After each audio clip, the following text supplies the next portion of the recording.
ভাই, এই ধূপটা চেঞ্জ করে আমাকে অন্য ধূপ দাও। ও আচ্ছা, আমি বুঝতে পেরেছি। কি বুঝতে পেরেছো? এই যে ঠাকুরের ছবি দেওয়া আছে সেই জন্যই তো। না ভাই, তুমি ভুল ভাবছো। এই ছবির জন্য আমার কোনো সমস্যা নেই। আমার সমস্যা শুধু একটাই, এই যে প্যাকেটের ধূপগুলো শেষ হয়ে গেলে আমি এই প্যাকেটটা কি করব?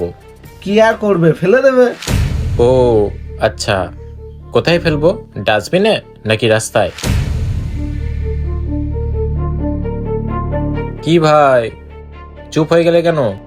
বলো, উত্তর দাও। দেখো ভাই, কোনো ধর্মকেই ছোট করা বা অসম্মান করা এগুলো শেখায় না। এই যে ধূপের প্যাকেটের মধ্যে ঠাকুরের ছবি দেওয়া আছে, এই ধূপ ব্যবহার করে এই ধূপের প্যাকেটটা যেখানে সেখানে ফেলে দেওয়া আমার কি উচিত হবে? অবশ্যই না। তাহলে ভাই, তুমি কোথায় ফেলো? জানালা দিয়ে। কেন? কেন ফেলো? ফেলাটা কি উচিত? না।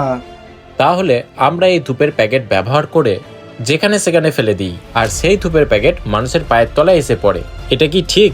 যেখানে ভগবানের পায়ের তলায় আমাদের পড়ে থাকা উচিত, সেখানে ভগবানের ছবি আমাদের পায়ের তলায় এসে পড়ছে। আর আসল কথা হচ্ছে, এই ভুলটা আমার বা তোমার নয়, ভুলটা হচ্ছে এই ছবিগুলো ব্যবহার করে যেই সব কোম্পানিগুলো, তাদের ভুল।